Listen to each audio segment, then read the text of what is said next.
Well, I collect tribal art. I collect weapons, shields, carvings, anything from various tribal cultures. You know, oceanic which means the South Pacific, New Guinea. I happen to like material from. You'll see quite a bit of material here from there. Part of this collecting is you have the shields, the weapons, and you have a trophy head or an ancestral head. I have a mixed batch.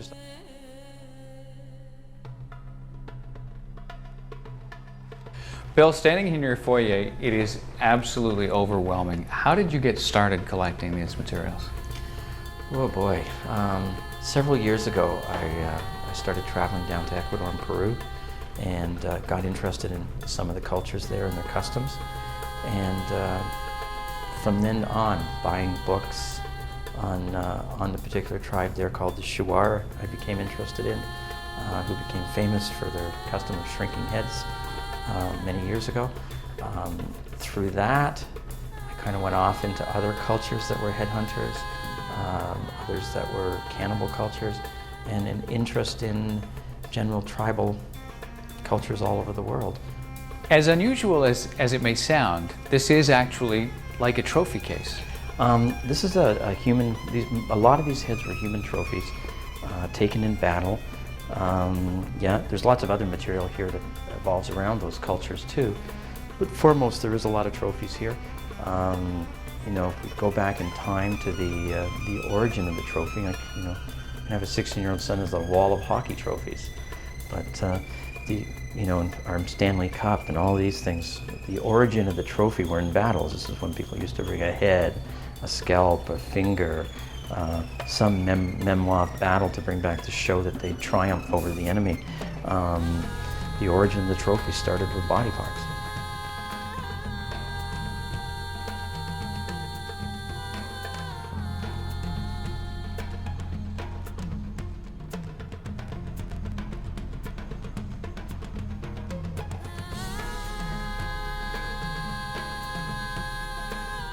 These tribes believed that the soul was in the head, and they also believed that our world as it is today is fictional. This isn't the real world.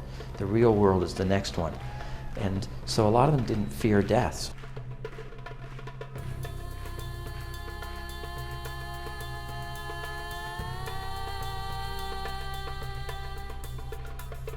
So there is some element of celebrity involved in this type of collecting. Tim Burton for one, musician Danny Elfman for another, who's acquired a few pieces.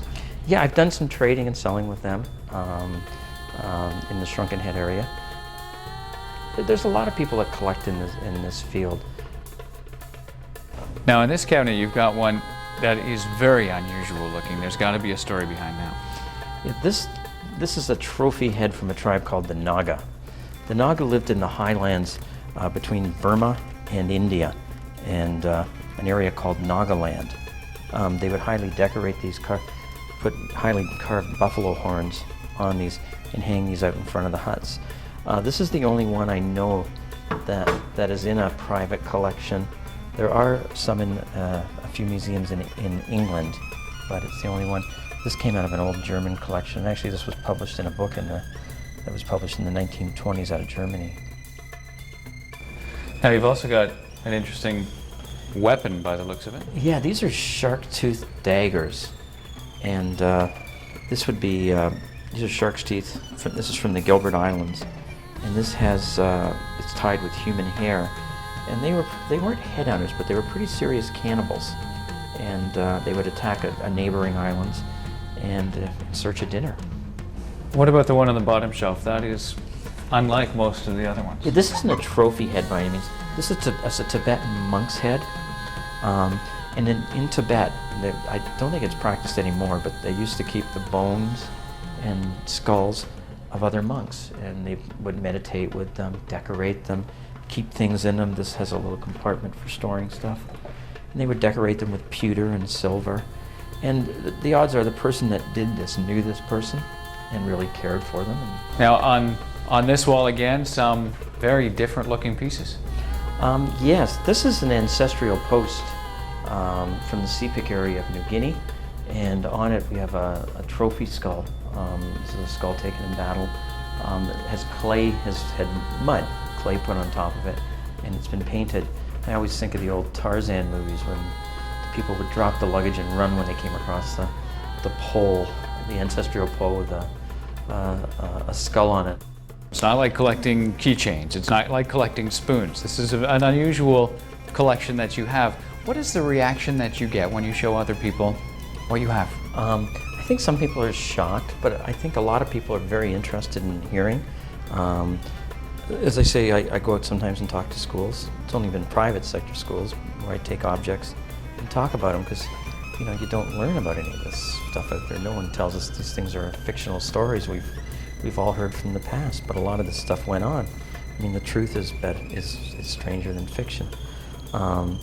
Friends coming over, most people know I have this kind of collection, and actually I can't, it makes me crazy because everybody wants to see it. Friends of friends take me over there. A lot I have interesting dinner parties. I can imagine. Sure. Which might lead to sort of the next logical step is a lot of people are frightened of these types of things. There are superstitions that go with them, there are the myths and everything else. Someone might say, how can you sleep at night? This is in your home. I don't have any problem sleeping at night. With the trophy heads and some of the things in the house related to humans, I believe that when you die, you leave, you move on to the next phase, the next world. I don't think we stick around. I believe what I have is just like an empty shell, and the DNA of what once was, and don't have any problem with it at all.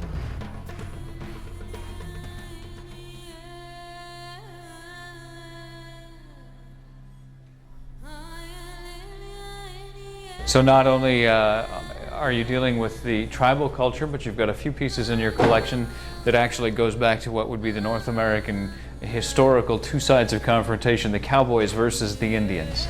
Well, you know what? I mean, I collect Indian material, or North American Indian material. I happen to really like Plains Indian. I have some Woodlands material.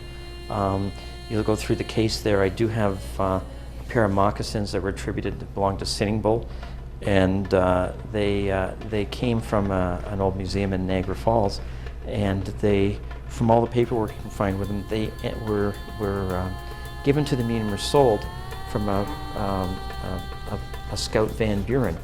Van Buren, who used to be an Indian scout, later went on to become President of the United States, President Van Buren. So it's kind of nice that they're an interesting piece. A saddle that belongs to a legendary hero as well, or a legendary character as well. Bad guy. A legendary character. Kind of messed up on the hero as. Yeah, the saddle. I have a saddle that was, whether it belonged to him or not, but it was used by him in 1872 in a Wild West show called The Great Buffalo Hunt. Thomas and Sidney Barnett put on this Wild West show in Niagara Falls, Ontario. And this was the saddle that Wild Bill Hickok used in the show. And he performed two shows, and the sad thing was it didn't make any money and the show was a flop, but it was the saddle he used. This is a Cheyenne, they call a war shirt. This is a beautiful porcupine quill with natural dyes, and a hide shirt. And this happened to belong to a fellow named White Dirt. And I've got some old pictures of him wearing this taken around 1880s, 1890s. And you have built a spectacular environment to house all this, and you've custom designed a house to put this collection. Well, it's in a loft, and the loft was set up to be sort of a gallery home. It's kind of like, I guess I live in the gallery. When you're not doing this, what is it that you do for a living? Well, I'm a contractor developer, okay, as you can tell by this place. And there's my own general contractor on this. But my passion in collecting tribal art is taking more and more of my time. I've been able to purchase and sell some material that I'm hoping down the road this will probably be the business that I get into full time, as I do have a passion for it and I enjoy it very much.